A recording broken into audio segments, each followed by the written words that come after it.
Future doctors, welcome back to my channel heal with homeo में आपका स्वागत है। आज हम देखेंगे समन। एक इम्पॉर्टेंट टॉपिक है एफएमटी का। तो चलिए शुरू करते हैं।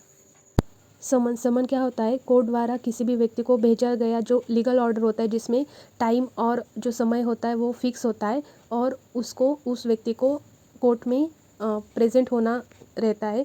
उसको हम क्या बोलते हैं? समन बोलते हैं। उसकी डेफिनेशन देखते हैं। It is a written document issued by the court compelling the attendance of witness in the court of law to dispose the evidence at a particular date and time that a purchase under the penalty. मतलब जो जो ये समन होता है वो क्या होता है कि रिटन डॉक्यूमेंट होता है, इशूड बाय कोर्ट, मतलब कोर्ट के द्वारा जारी किया गया होता है।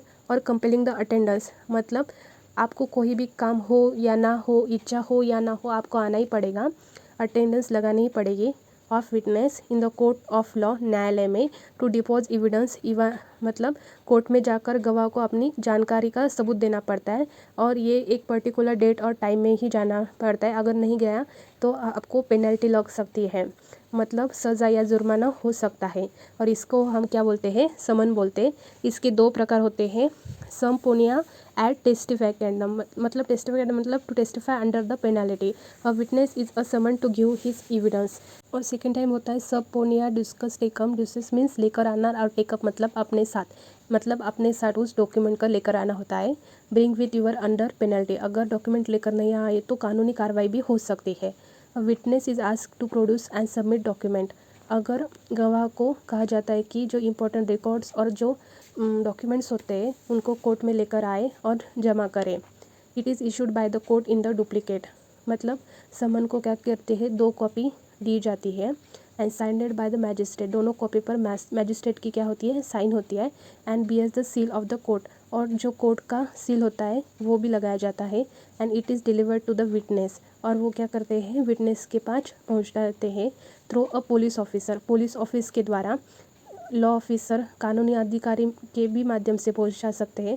और any other person specially authorise, और कोर्ट द्वारा जो उनका स्पेशल व्यक्ति होता है, पर्सन होता है, उसके भी माध्यम से पहुंचाया जा सकता है। After getting the summon the witness must appear before the court, summon मिलने के बाद गवाह में कोर्ट में उपस्थित होना चाहिए ऑन द स्पेसिफिक डेट और टाइम पर विद प्रॉपर रिकॉर्ड्स के साथ। And witness must attend the court unless there are valid reason, अगर वैलिड रीज़न है तो ठीक है, नहीं तो विटनेस को कोर्ट में हाज़िर होना ही पड़ता है।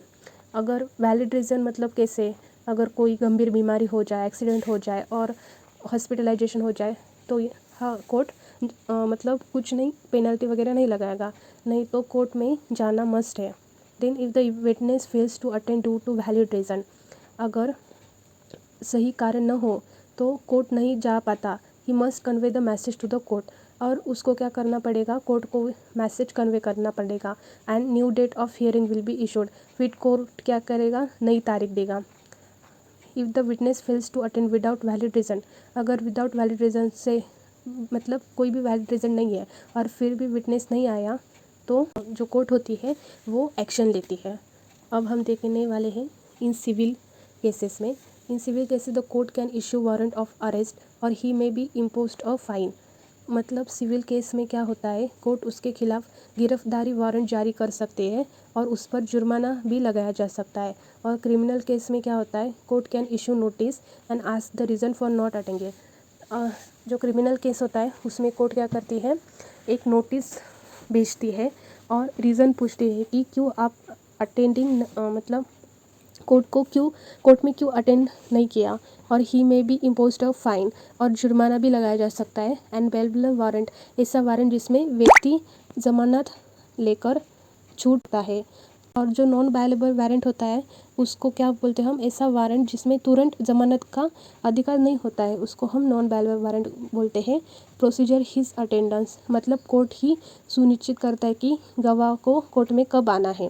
If a witness receive 2 summons on the same date from the same type of court, अगर विटनेस को 2 समन रिसीव हुए जो कि सेम डेट पर है और सेम टाइप ऑफ कोर्ट में है, तो क्या करेगा विटनेस? तो विटनेस क्रिमिनल कोर्ट को सिविल कोर्ट पर प्रायोरिटी दी जाती है, मतलब जो सिविल कोर्ट को पहले ही बता देना चाहिए कि आप क्रिमिनल कोर्ट में प्रेजेंट रहने वाले हो। Similarly higher court has priority over lower court, यदि हाई कोर्ट और लोअर कोर्ट दोनों में एक ही दिन समन आए तो पहले हाई कोर्ट में जाना चाहिए। ये हो गया हमारा समन। तो वीडियो अच्छा लगा तो लाइक शेयर और सब्सक्राइब कीजिए। Thank you for watching.